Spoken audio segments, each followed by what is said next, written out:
Becoming a mother is one of the most phenomenal events in a woman's life.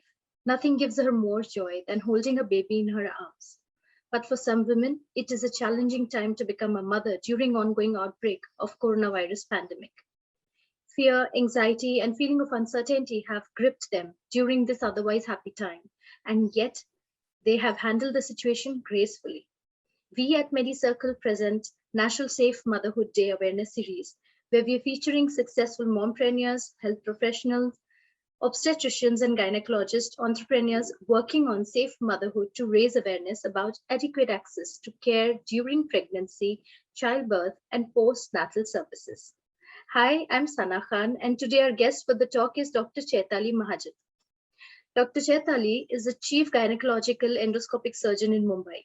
In laparoscopy, she holds the Guinness World Record for removing the largest uterus laparoscopically. Cosmetology, she deals with labia correction, hymenoplasty, skin lightening, G-spot augmentation, and laser treatment. Currently, she is associated with Nanavati Super Speciality Hospital in Mumbai. Please welcome Dr. Chaitali to our show. Hi, Dr. Chaitali, how are you? Hello, Sana. Thank you for the kind introduction.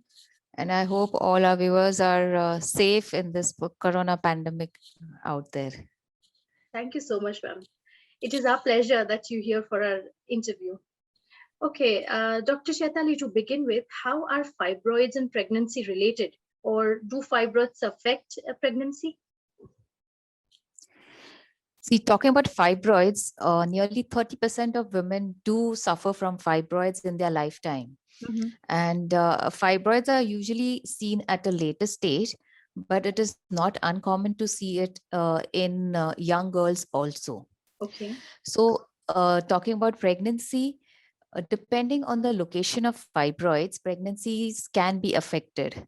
So, if you have a fibroid lying in the inside of the uterus, so it will affect the implantation of the egg. So, a patient cannot get pregnant. Oh. Then, if a fibroid is lying on the outer side, sometimes it does not affect the pregnancy. Sometimes patients do face problems of infertility.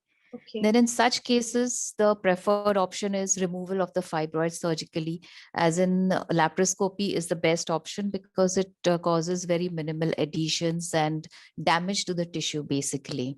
Right.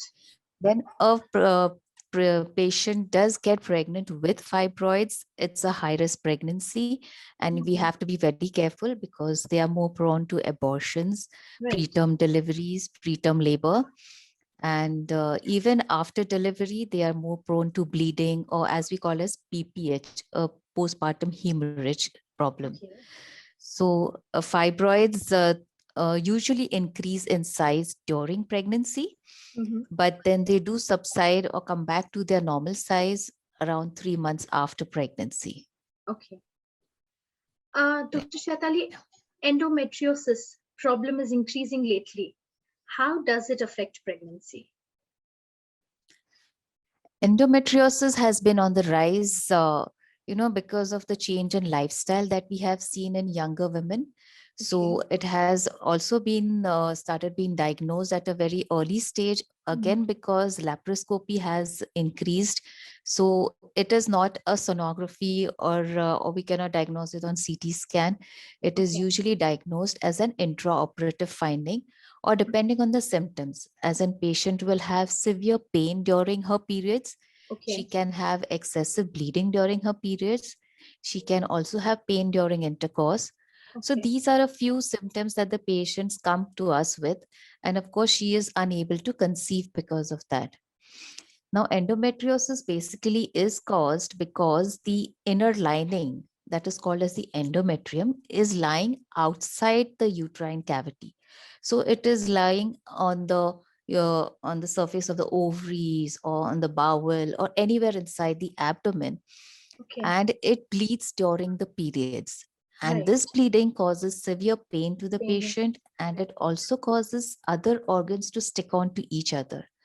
Now, this effectively, what happens is it causes the normal anatomy or change in the position of the uterus, and that prevents pregnancy.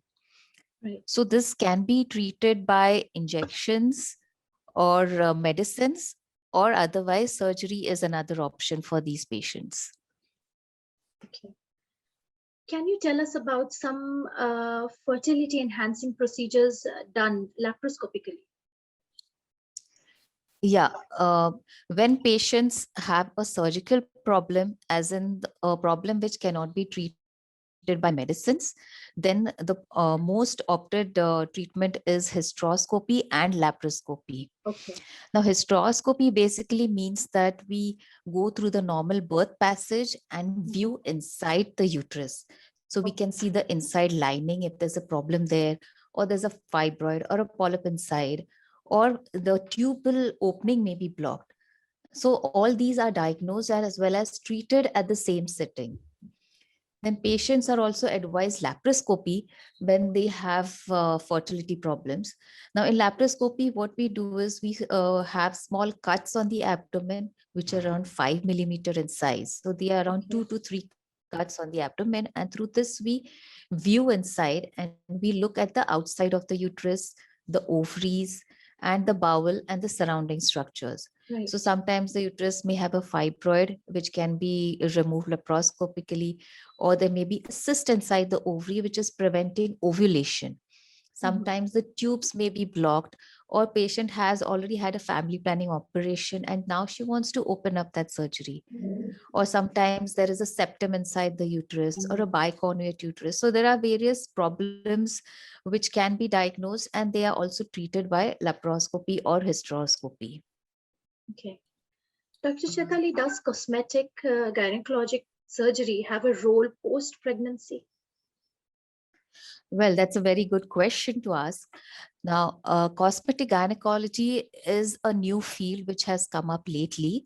It is quite rampant in Europe and America, but India, it has come just a couple of years back. Now, in cosmetic gynecology, what we do is we are in charge of beautification of the genital area or the private area of the lady.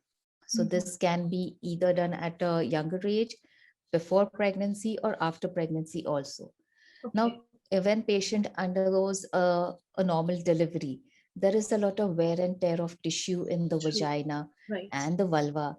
So you have scars in that area. And then sometimes you have to give a cut in the lower area for the baby to come out. So that's a normal thing that is done. So sometimes the patient is left with a very bad scar or misapproximation of the tissues, loosening of the tissues. So all this can be recorrected and brought back to its pre-pregnancy state by cosmetic surgery. Okay. So if we have a bad perineum, a loose perineum, we can tighten it, and that will help in the patient in her sexual intercourse also. Secondly, if there is a labial hypertrophy, as in the inner lip of the vulva is enlarged in size, it happens there is darkening in that area during pregnancy. So this also can be trimmed and given a nicer and a better look after delivery also. So as we say that the charm goes away after delivery or after the first baby, doing this procedure basically, yeah, it not only physically enhances but also mentally enhances the lady, and it gives her a rejuvenation and brings back the miracle in life. So that is what we do. Yeah. As a dedicated healthcare media platform, through this initiative, we hope we are able to educate and aware people about safe motherhood. Thank you so much, Dr. Chaitali, for sharing your significant information to our viewers today. And thank you so much for coming to our show. It was a pleasure having you here. Thank you, Sana. It was a pleasure being with you all. And I also would like to wish all the ladies a very happy and safe Motherhood Day. And also, I wish all our ladies are safe at home and they are careful and wear masks. Thank you so much. Thank you so much. Take care. Bye-bye. Thank you.